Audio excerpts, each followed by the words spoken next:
పొద్దున్నే సెహరీ చేయగానే బయటకు రాగానే మా ఓనర్ కనిపించిండు. "ఏమన్నా ఈ టైంలో ఏం చేస్తున్నావు అన్నా" అంటే, "తొందర తీరా కారు తీరా" అన్నాడు. "ఏమన్నా" అంటే, "తొందర పారా" అని చెప్పిండు. ఏమన్నా అని చెప్పిన, "అబ్బా నువ్వు రారా తొందరగా" అని చెప్పి నంది తీసుకొచ్చిండు. వాళ్ళ ఫ్రెండ్స్ వచ్చిండంట అబ్బా, వాళ్ళు తిప్పడానికి అని చెప్పి తీసుకొచ్చిండు. కార్ డ్రైవర్ చేసిండు. ఆఖరికి తిప్పి తిప్పి తిప్పి నరాలు పిప్పి చేసిండు మా ఓనర్ అయితే. ఒక కెమెరా ఒకటి ఇచ్చిండు. ఇక్కడ మనకు ఒక సబ్స్క్రైబర్ కూడా కనిపించిండ్రు.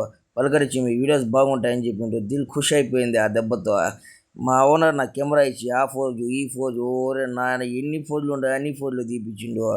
ఒక్క ఫోటో కాదు ఓరే నాయన, అసలు ఎన్ని ఫోటోలు తీసినామో నాకే గుర్తులేదు. నేను అందాజుగా అయితే 600 ఫోటోలు దాకా తీసిన ఆయనకి. లాస్ట్లో అది బాగాలేదు ఇది బాగాలేదు అని చెప్పి అన్నీ డిలీట్ చేసి ఒక 4 ఫోటోలు సెలెక్ట్ చేసుకుంటూ మనిషి.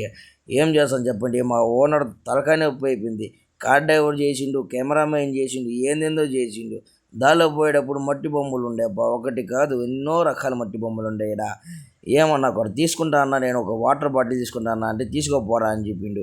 సరే అని చెప్పి వచ్చి చూస్తే లోపలంతా మట్టి ఉంది కానీ పైన లబ్బర్ ఉంది. ఆ వాసన చూసే లబ్బర్ వాసన అసలు తీసుకోబుద్ధి కాల. అట్లానే సెహరీ చేసిన ఒక్క పొద్దు ఉండా లాస్ట్కి ఇఫ్తియార్ చేద్దామని చెప్పి అన్న చెప్తే ఎంపైర్ కాడ ఆపిండు. ఇఫ్తియార్ అయితే బాగానే పెట్టించిండబ్బా మా ఓనరు. మీరే తప్పకుండా లైక్ చేసి సబ్స్క్రైబ్ చేయలేం బ్రో.